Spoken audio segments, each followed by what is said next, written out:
Terima kasih. Yang paling pertama kita bahas dulu, kita tidak munculin emailnya ya, nggak usah ya, karena memang saya rasa ini juga tidak pengen namanya disebutin, jadi juga percuma kita munculkan emailnya. Tapi sebagai dokumentasi, saya akan simpan email ini.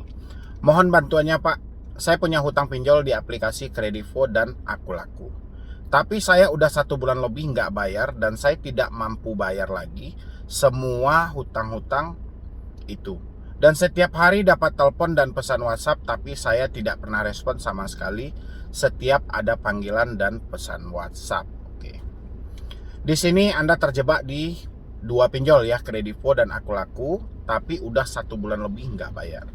Dan Anda tidak mampu bayar lagi semua hutang itu, dan setiap hari mendapatkan telepon dan pesan WhatsApp, tapi tidak pernah direspon. Itu nggak ada masalah ya. Jadi kalau memang Anda dapat telepon dan via WhatsApp, itu wajar-wajar saja. Itu dilakukan oleh para penagih hutang karena mereka juga bekerja di sebuah perusahaan dan otomatis mereka harus mengikuti perintah-perintah dari perusahaan mereka. Dan ketika ada nasabah yang telat bayar, tidak mampu bayar, gagal bayar, mereka akan konfirmasi dan mempertanyakan bagaimana soal hutang-hutangnya. Ya, jadi nggak perlu panik dan nggak perlu stres juga. Jadi kalau memang Anda sedang mood, silahkan Anda boleh respon. Tapi kalau memang kurang ser dengan chat WhatsApp atau teleponnya Anda kurang berkenan misalnya, sudah, itu kembali ke diri Anda aja. Ya, yang penting jangan terlalu baperan. Habis itu ada lagi ini, saya sudah 2 tahunan bergelut di pinjam dan SpayLater dan aman-aman aja. Tapi akhir-akhir ini saya merasa lelah dan tidak sanggup lagi menanggung beban saya bang. Total hutang saya saat ini 40 jutaan di pinjam dan SpayLater dengan tagihan 4 juta per bulan. Saya berniat galbay mulai dari bulan 1 tahun 2023 nanti. Jika saya galbay, apakah pihak Shopee akan menyebarkan isi foto-foto di galeri saya kepada kontak saya bang? Mohon penjelasannya bang, karena saya takutkan hanya pihak Shopee akan menghubungi ke semua kontak di HP saya dan juga menyebarkan foto-foto dan video yang ada di galeri saya. Rasa saya gini ya Pak ya. Pertama, saya memang orang-orang yang sudah tidak mampu memang saya bela. Ya, tidak mampu bayar, bukan tidak mau bayar. Tapi ini kan ada aksi berencana. Berencana itu Anda mau gagal bayarnya terhitung nanti sejak 1 Januari 2023. Jadi saya kurang strike aja kayak gini, karena kita nggak mampu bayar dengan nggak mau bayar ini akan beda Pak. Jadi kalau memang nggak mampu bayar, nggak ada hitung-hitungan bulannya ya. Hari ini duit nggak ada ya, hari ini kita kedepannya nggak akan bayar ya. Tapi kita juga nggak tahu soal rezeki. Tapi kalau Anda patokan misalnya mulai dari Januari 2023 saya mungkin nggak akan bayar lagi, berarti Anda telah mematokkan bahwa rezeki Anda tidak akan ada sampai hari itu ya. Jadi saya kurang sependapat dengan cara Anda yang seperti ini, dengan Anda merencanakan untuk gagal bayar di bulan depannya lagi gitu loh. Jadi kurang sependapat. Berarti Anda selesaikan di bulan 12, bulan 1 Anda nggak bayar lagi. Itu apaan namanya? Kita ini kalau bisa Pak, kalau bisa ya, memang saya membela orang-orang yang tidak mampu bayar gitu loh, tapi bukan tidak mau bayar ya. Jadi kalau bisa kita itu menyelesaikan masalah itu secepat mungkin, bukan kita rencanakan untuk tidak mau bayar gitu loh ya. Sebenarnya orang yang tidak mampu bayar ini Pak bukan rencana mereka, tapi memang keadaan dan fakta dari hidup mereka yang tidak bisa ditoleransi lagi gitu loh. Mereka sudah mencoba berjuang, mereka sudah coba berusaha, tapi memang uangnya itu nggak ada gitu loh. Ya, beda hal dengan pertanyaan Bapak tadi, berencana ingin galbay mulai dari bulan 1 tahun depan gitu loh. Jadi mohon maaf banget, saya kurang sependapat dengan hal itu. Habis itu saya akan jawab lagi pertanyaan Bapak yang lainnya. Jika saya galbay, apakah pihak Shopee akan menyebarkan foto-foto isi galeri saya? Sejauh ini yang saya pantau dari beberapa pinjol legal yang ada, mereka tidak sampai menerobos ke dalam galeri handphone dari si debiturnya. Tapi kalau mereka mempergunakan foto-foto pas pengajuan pinjaman, itu kemungkinan ya. Dan mereka juga nggak akan bisa menghubungi semua kontak yang ada. Tapi anggapan dan rasa takut dalam diri selalu memaksa kita bahwa si pinjol telah menghubungi semua kontak yang ada ya. Pada dasarnya mereka hanya menghubungi beberapa orang saja yang benar-benar itu namanya cukup kayak mana ya, namanya itu cukup berpengaruh dalam hidup kita gitu loh ya. Pasti mereka akan pilih secara acak di situ ya. Jadi kurangi aja persinya, dan tidak mungkin juga mereka akan menerobos foto dan video yang ada di galeri Anda, karena itu memang sudah bertentangan dengan tata hukum pidana yang ada di negara kita ini ya. Jadi dengan aksi Anda gagal bayar sebuah rencana yang seperti itu. Saya kurang mendukung ya Pak ya, jadi mohon maaf banget. Assalamualaikum Bang, saya mau tanya soal DC aplikasi UKU. Awalnya memang saya sekarang terjerat di pinjol ini selama 1 bulan. Belum dilunasi karena saya mementingkan keperluan saya sendiri dan keluarga. Awalnya memang DC masih baik-baik dengan kata-kata di taple.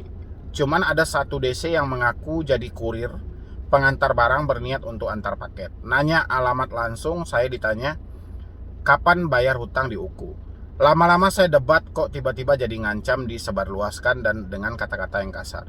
Apakah dibenarkan DC berkata kasar dan mengancam sebar data? Terima kasih. Oke. Tidak ada yang membenarkan DC berkata kasar dan mengancam mau menyebarkan data. OJK mengeluarkan 3 larangan. Ya, pihak ketiga tidak boleh melakukan tagihan dengan pola mempermalukan, tidak boleh melakukan tagihan dengan konsep meneror, tidak boleh melakukan tagihan dengan tekanan fisik maupun verbal. Ya, jadi kalau Anda pertanyakan apakah si DC boleh dengan berkata kasar, ya jelas itu tidak boleh. Ya, apakah si DC boleh menyebarkan data? Ya jelas itu tidak boleh. Tapi apa yang terjadi di lapangan, semua yang tidak dibolehkan itu malah dikerjakan oleh debt collector. Penyebabnya apa? Karena debt collector tahu tidak ada yang berani menindak tegas mereka. Karena mereka sudah dilindungi oleh peraturan dari POJK. Ya, itulah yang menyebabkan mereka tidak peduli mau ada larangan, mau ada aturan, mau apa segala macam. Mereka nggak peduli. Yang mereka pedulikan cuman mereka bisa menagih Anda dengan cara apapun.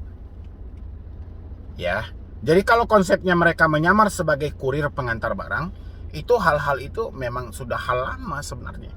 Menyamar menjadi kurir pengantar barang, menyamar menjadi nomor kontak darurat gitu loh. Padahal kita nggak kenal. Padahal itu yang melakukan adalah debt collector. Cuma seakan-akan mereka menjadi korban dari kontak darurat kita yang menjadikan mereka sebagai kontak darurat. Padahal yang mengaku kontak darurat itu adalah debt collector eksternal dari pinjol gitu loh. Jadi modus-modus yang seperti itu sudah modus lama. Ya, oke Pak ya. Jadi jangan terlalu panik dan jangan stres juga. Dan nggak harus juga kita berdebat terlalu panjang. Kalau misalnya ada kurir bilangnya mengantar paket, ya bilang aja saya tidak pesan paket, udah selesai gitu loh. Ya nggak perlu juga kita ikutin drama mereka sampai sepanjang itu. Ya. Oke, ini ada lagi Bang, saya baru galbay 5 hari di Bantu Saku dan 3 hari di KTA Kilat. Masih banyak APK legal yang saya pakai dan pastinya akan galbay juga. Mau bayar tak ada uang, sampai saat ini saya ditelepon dan di SMS. Saya tidak merespon semua dan WA pun saya hapus akun, lalu sekarang saya harus gimana? Ada rasa takut dan khawatir, pastinya ada rasa takut dan khawatir. Pertanyaan saya, kenapa Anda bisa meminjam pinjol sebanyak itu? Ya, apakah jawaban Anda karena gali lubang tutup lubang? Apakah Anda bilang atas dasar ketidaktahuan atau kayak mana gitu? Ya, teman-teman juga boleh, kenapa Anda meminjam pinjol lebih dari 5 aplikasi? Anda isi di kolom komentar apa yang terjadi. Ya, habis itu dengan adanya rasa takut karena Anda tidak merespon telepon dan WhatsApp. Rasa takut itu manusiawi, tapi jangan sampai berlebihan. Ya, kalau manusia tidak ada rasa takut, itu bukan manusia namanya. Karena manusia ini dibekali akal dan pikiran dan perasaan. Ya, jadi wajar-wajar saja kalau Anda mempunyai rasa takut. Cuman rasa takut itu jangan terlalu berlebihan dan jangan terlalu lama juga.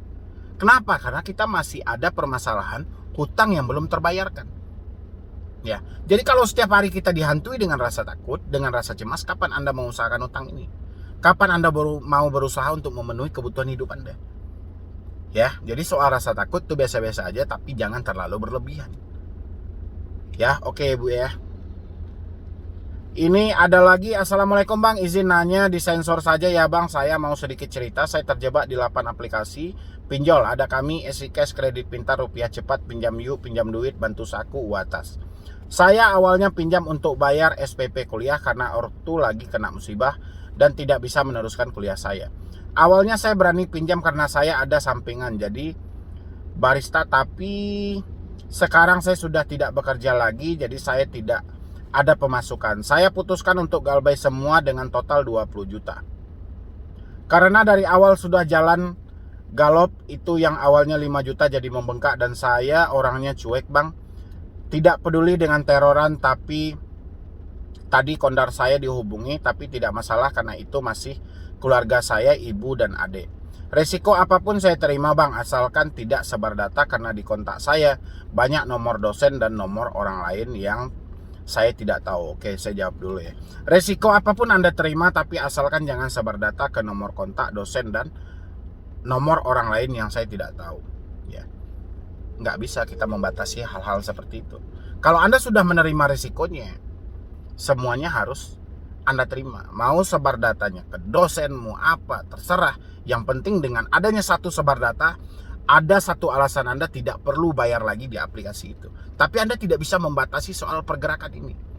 Ya, rasa saya, kalau ada pun pinjol yang menyebarkan data keluar dari kontak darurat, seperti yang Anda takutkan, mereka tidak menyebutkan nama aplikasi mereka. Mereka hanya menyebutkan nama diri Anda saja. Jadi Anda bisa memvonis hal itu adalah penipuan. Ya, tapi kita tidak bisa nih membatasi. Kalau memang kita nerima resikonya, semuanya terima. Jangan dibatas-batasi. Saya cuma mau nerima ini aja. Saya cuma mau nerima ini aja. Nggak bisa seperti itu. Ya. Apa bisa bang aplikasi yang saya sebutkan tadi menyebarkan data lewat Kondar? Kalau hanya sekedar ancaman, insya Allah saya aman bang. Dan sudah kebal. Dia nggak nyebarkan data juga. Palingan dia menghubungi Kondar menanyakan diri Anda. Ya, biasanya kalau mereka menyebutkan nominal hutang dan mengirimkan foto-foto Anda pas pengajuan, itu mereka tidak menyebutkan nama aplikasi. Ya.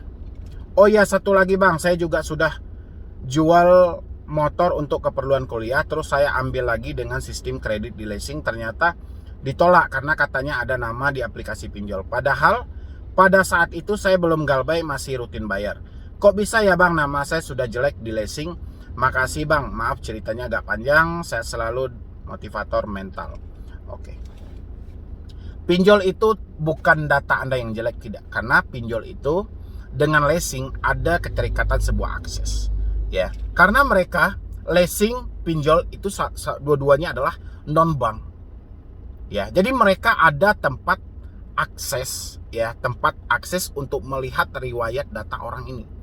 Ya, meskipun Anda belum telat, tapi mereka begitu mengetahui bahwa Anda ada hutang di pinjol dan pihak leasing dari tim analisnya meragukan dari pembayaran Anda nanti, mereka akan menolak. Jadi bukan selalu penolakan dari kredit itu berdasarkan data kita yang jelek, tidak. Tapi ada sebuah keraguan-raguan dari pihak bank atau pihak yang bersangkutan yang ingin memberikan dana kepada Anda. Kenapa? Karena dia akan membaca dari riwayat tingkat kemampuan Anda dan pemasukan Anda setiap bulannya. Ya. Jadi kurang lebih dari saya cuma itu aja. Intinya semuanya yang ditanyakan di sini adalah bagian dari rasa takut. Yang penting kendalikan aja diri Anda, jangan terlalu hanyut dalam sebuah ucapan WhatsApp, tekanan dan rasa-rasa atau andai-andaian yang ada dalam pemikiran Anda supaya menyelamatkan diri Anda untuk kedepannya. Ya. Jadi sekian dulu dari saya, Medi Broni. Wassalam.